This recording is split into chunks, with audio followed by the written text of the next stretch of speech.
Ilang oras bago pa maramdaman ang pagbayo ng hangin at matinding ulan dala ng Bagyong Leon, puspusan na ang paghahanda ng mga residente sa Itbayat, Batanes. Ang mga bubungan nga na ito, tinalian na ng lubid. Hinarangan din ng kahoy ang mga pintuan at bintana ng mga bahay para masigurong hindi papasukin ng malakas na hangin. Sa probinsya naman ng Cagayan, ibinahagi ni Cagayan PDRRMO Head Rueli Rapsing sa panayam sa One Balita Pilipinas ang kanilang paghahanda sa nakatakdang paglapit ng bagyo. May storm surge warning po tayo.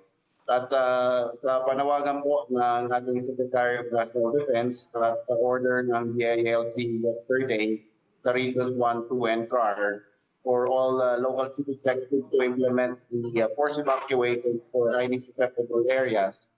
Ang tumalima po dun sa panawagan na yon ay 9 na municipalities. Aabot sa mahigit 2,100 pamilya na mula sa 9 na munisipalidad ang sapilitang inilikas ng pamahalaan ng Cagayan. Sa pinakahuling ulat kasi ng Pag-asa, bukod sa nagbabadyang hagupit ng matinding hangin, posible rin ang storm surge o daluyong ng bagyo kung saan posible ang pag-angat ng tubig papuntang dalampasigan hanggang 3 metro ang taas. Sa ngayon, sinabi ng Pag-asa na ramdam na sa Batanes ang malalakas na bugso ng hangin.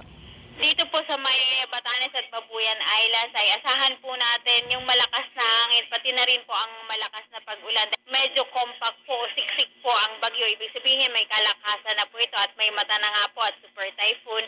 Babala ng Pag-asa, dahil sa lakas ng Super Typhoon Leon, hindi nila inaalis ang posibilidad na magtaas ng wind signal number 5 sa Batanes. Sa pagbugso ng hangin na hihigit pa sa 120 kilometers per hour, posibleng magsiliparan ang mga bubong, mabuwal ang mga punot poste at pagbaha dahil sa pagtaas ng tubig sa dagat. At sa mga susunod na araw hanggang undas, hindi lang daw dapat Hilagang Luzon ang maghanda sa lawak ng buntot o trough ng Super Typhoon Leon.